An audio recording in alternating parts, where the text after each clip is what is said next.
Hello. So, kaklaruhin lang natin.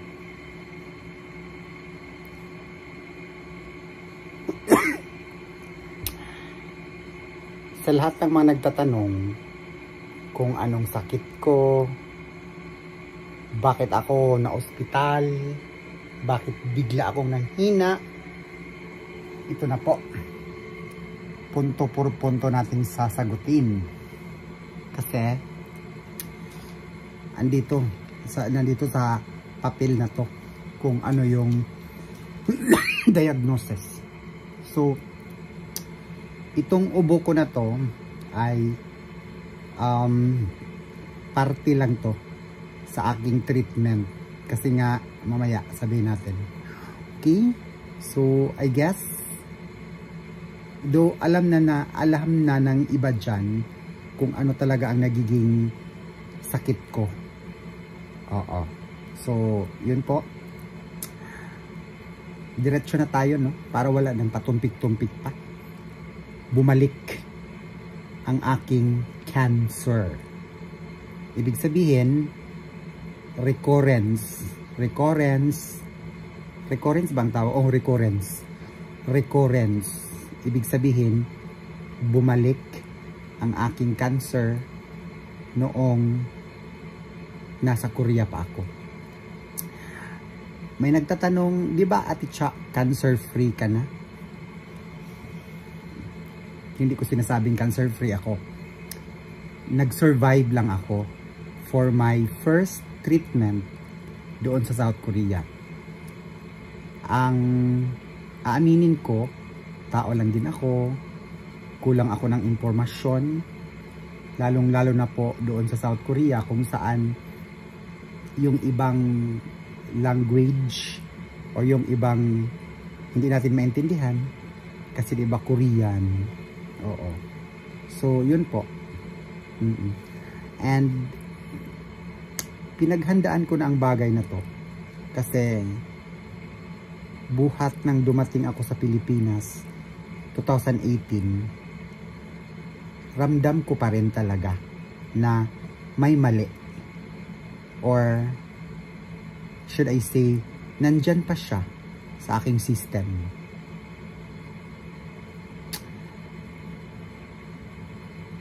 Ang kamalian ko lang ay hindi ko tinapos yung treatment sa South Korea. It's because wala akong tawag doon. Ay, meron naman akong mga kaibigan doon, pero ako yung nag-decide sa sarili ko na hindi ko tatapusin. It's because may mga rason bakit hindi ko tinapos yon. Unang-una, para na talaga akong, kasi nga iba talaga pag nagkikemo ka, tapos wala ka sa feeling ng mga mahal mo sa buhay. Sobrang tawag doon, sobrang parang hindi ko makaya na ako lang mag-isa doon. Kasi nga, biruin po ninyo, dito nga itong ngayon, isang beses pa lang akong na-inject ng chemo.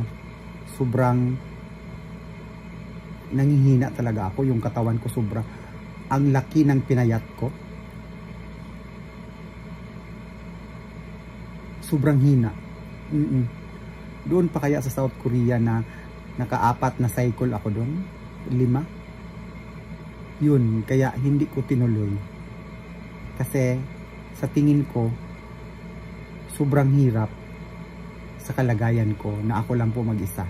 What if hindi ko kakayanin yung chemo doon? Diba? So, ang lahat ng nangyayari doon sa South Korea ay may rason. Kaya tanggap ko sa sarili ko na talagang nandito pa rin siya sa aking sistema. And the good thing is, dito na ako sa Pilipinas magpa-treat. I am ano na lang, ayun, yun po, first, yung, kailan yung last, kailan yung first chemo ko? That was August, nakalimutan ko na, basta last week of August, yung first cycle ko ng chemo dito sa Pilipinas. At sobrang bagsak na bagsak yung katawan ko. As in, na-feel ko talaga kasi yung hita ko sobrang liit na. At saka, yun nga, hindi pa ako, do makapagsalita na ako, pero pag naglalakad ako parang ma-out balance pa ako. Kaya pag naglalakad ako,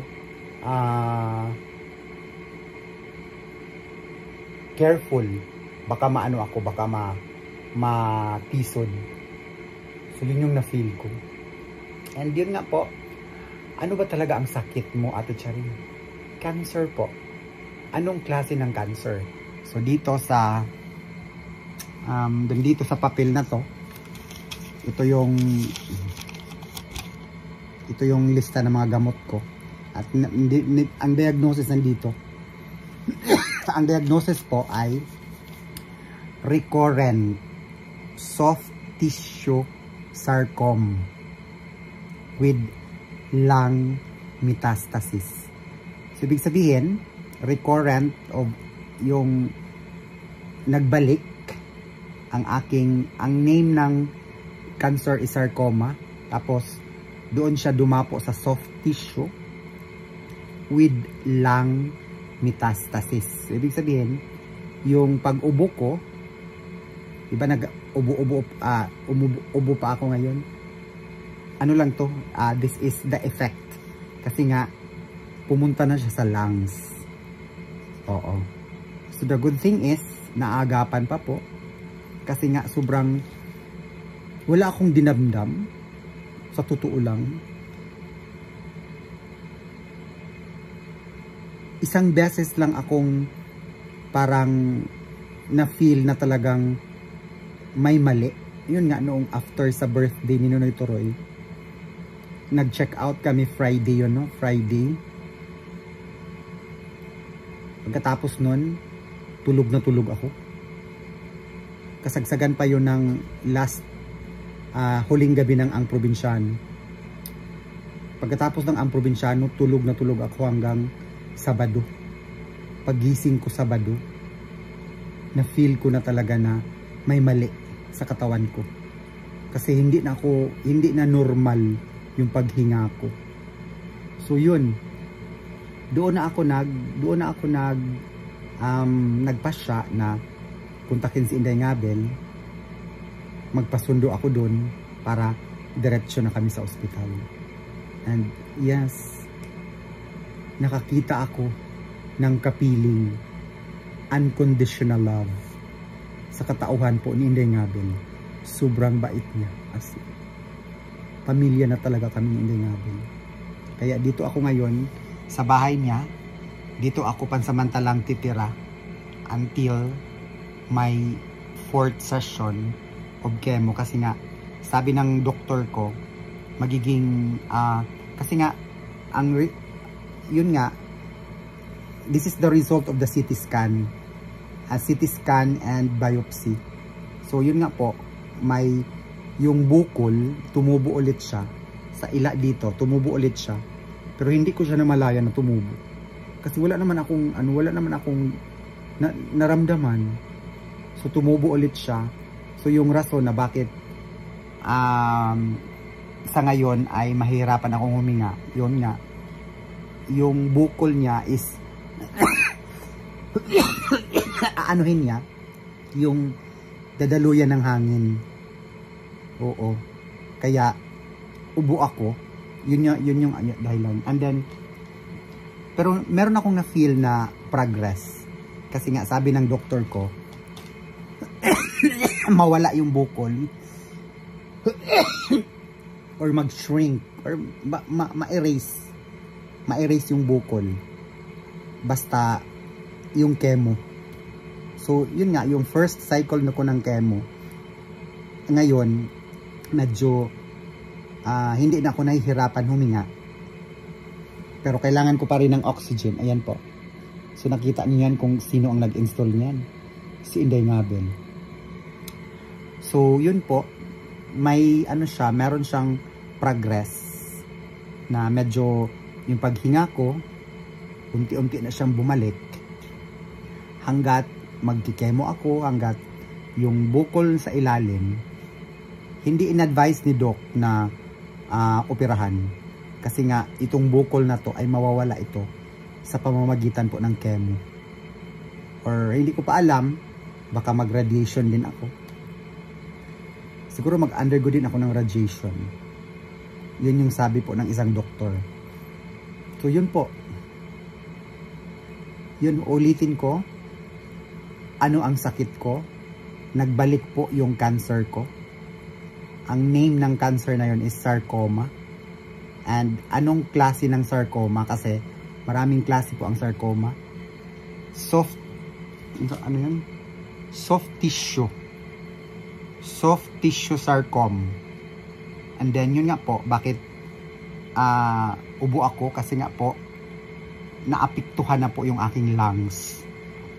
Part of my lungs is affected. Ang kagayan yan. Pero laban. Oo. Pagsubok lang to sa buhay. Kaya kung makikita ninyo na parang wala lang po sa akin. Kasi po, ina-anticipate ko na. Oo. Na talagang mangyayari ang ganitong pangyayari. Mga nagtatanong, ganon, dahil yan sa ganyan. Paano mo nasabi? Hindi, joke lang. Ganon naman talaga ang buhay. Tinanggap ko sa sarili ko na nagkaroon ako ng ganito. At isa lang ang hiling ko sa Panginoon. Ang dasal ko sa Kanya is bigyan pa niya ako ng pagkakataon para i-prove ko sa sarili ko na ang ganda ng mundo.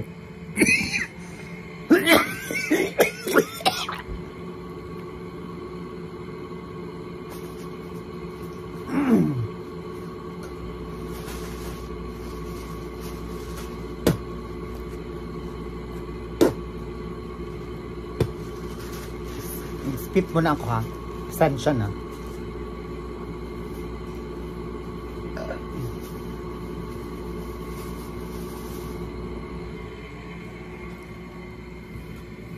At ang Panginoon natin ang siyang may say. I-surrender lang po natin lahat sa Kanya. Humingi po tayo ng patawad kung meron man tayong pagkakamali, kasi tao lang tayo. Yun yung pinaka-importante, na yung tiwala natin sa Kanya buong buo sa mga ganitong pagkakataon. At masasabi ko sa sarili ko na I'm super blessed kasi nandyan kayo. Nandito si Inday Mabel na talagang binigay niya sa akin lahat para sa mga ganitong sa mga ganitong trials. Thank you, Inday Mabel. I found an instant family. Alam niyo naman yan at palagi ako nandito sa bahay niya, diba? And yung bonding and yung closeness namin talagang we're family. Hindi man kami magkadugo, pero we are united. We are family at heart. As in, sobrang bait Inday Mabel. So yun, I guess nasagot ko na yung mga tanong ninyo kung ano ba talaga ang sakit ko. So yun po, ang una ko talagang na-feel is ang liliit na ng mga ano ko.